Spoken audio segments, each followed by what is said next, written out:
Assalamu alaikum. Welcome back to Hilaal Live. Thanks for watching us on channel 347.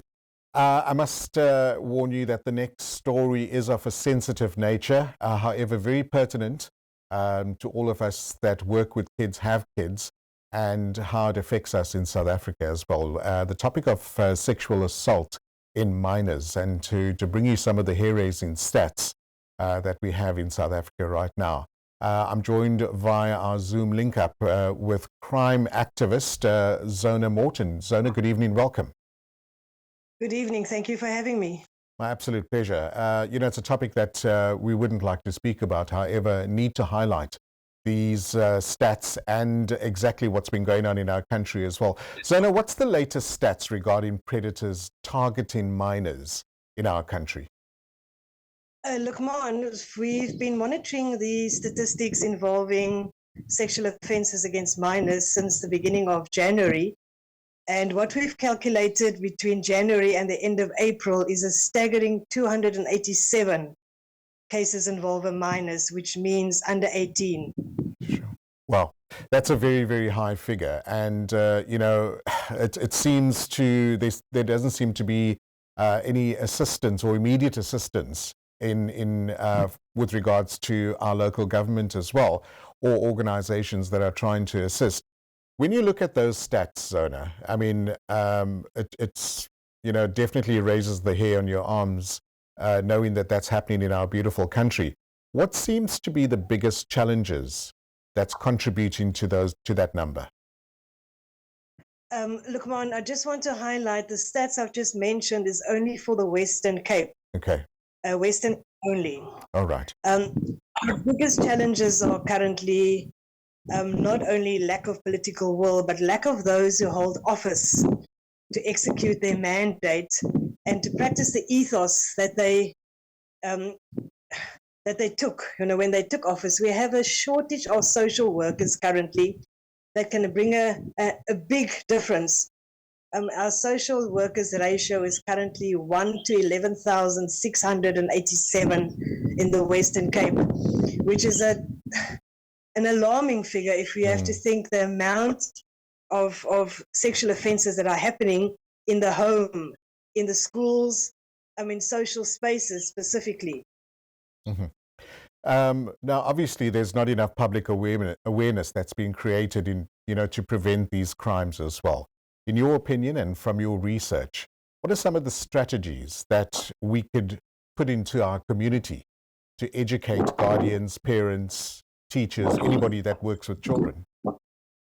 Yes, I do think that the strategy at this stage that we would suggest is that people take hands with NGOs, with non-government organizations that specifically hold the best interest of children at heart.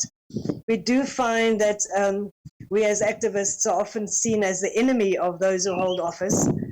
We have a children's commissioner in the Western Cape that is absolutely absent the past 5 years that she's been holding office. The same with our MEC for Social Development.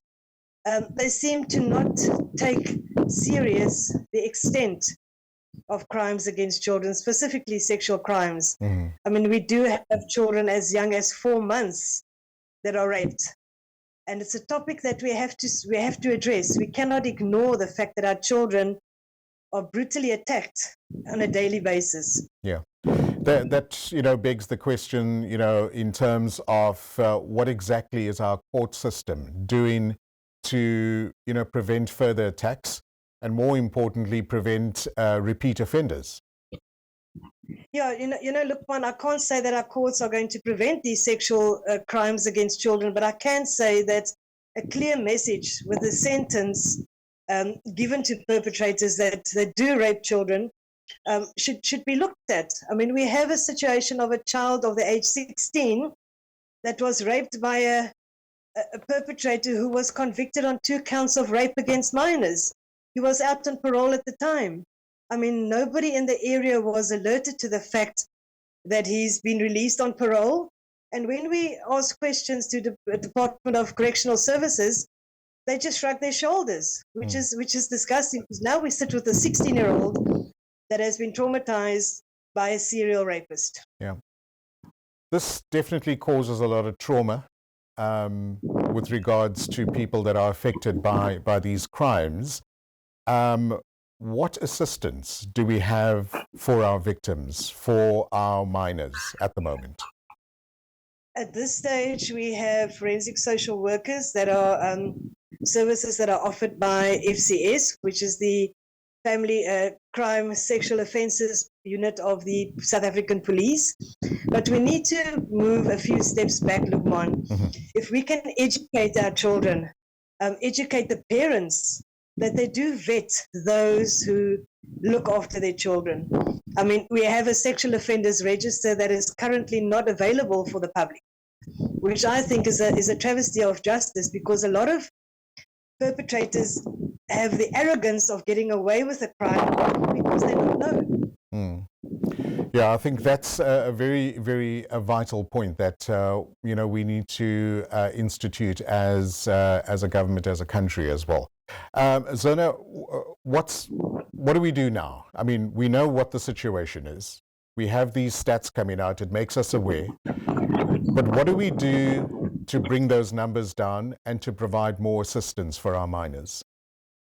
I do think that the Department of Social Development on provincial and local government level should come to the ground, absolutely appoint more social workers that can be in the schools, that when there's a child that they can pick up where there's abuse, be it physical or sexual, that can be immediately sort of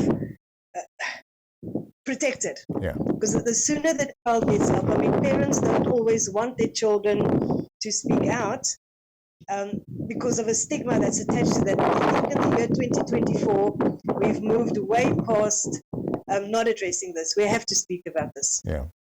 For parents and guardians and people that work with children that is watching this interview right now, what advice do you have for them?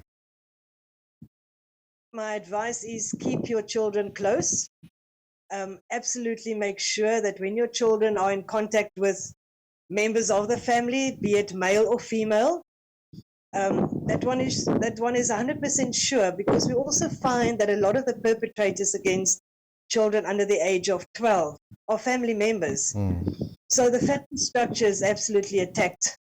And we have to sort of bring that back into the home and bring our religions, our different religions back to sort of, prayer is not always the only thing that we protect our children with. But we need to be wary and careful about who we leave our children with. Yeah. Zona, what is some of the wonderful work that you and your organization and maybe your peers are currently doing to create an awareness? There are multiple activists in the Western Cape that are doing wonderful work, that are volunteering, play programs with children where they can identify where a child is at risk. We also have an aftercare social worker that are available, but we need to bring that to the ground. It doesn't help that we sit with 100 social workers, but they're in office. So after 4 o'clock, they are not available to actually intervene. Yeah. Are there important numbers or organizations that you could maybe tell our audience that should they need assistance for someone that's been attacked as a minor? What are some of the organizations in the Western Cape that people can go to? We do have Hope for the Future, which is one that works basically with young girls and boys. And then we have Felicia Abafasi, who is run by Lucinda Evans, who actually does offer play groups and aftercare for children, not necessarily specifically to a specific area. She's available all over the Western Cape, and we have Vanessa Williams that runs Vanessa Nelson, that runs Hope for the Future. Great. Zona, thanks very much for coming on and shedding the light on what's a very important topic, and we all need to assist to try and alleviate and bring these numbers down. In closing, is there any last message you would like to give to our audience? Yeah, I would just like the audience to be aware that we don't always in today's age think that it's important to sit around a table with children. We tend to give them cell phones and actually allow them to have interaction on social media, which is not good for the development of a child, especially your 7 to 10-year-olds. They shouldn't have unlimited access and unrestricted access to the internet. Great stuff. Zona, thanks very much. Keep fighting the good fight. Thank you for all the great work you and your peers do, and we look forward to linking up with you again. Have a great evening. Thank you. My You pleasure. too. Thank Bye-bye. you. Crime activist talking about sexual assault in minors, Zona Morton. She's just actually revealed some hair-raising stats around some of the figures of sexual assault in minors. Thanks for joining us. We'll be back tomorrow between 5 and 6 p.m. inshallah. From Sohail Barnes and myself, Luqmaan Shadrach, the Cape Town team, have a great evening. Assalamu alaikum.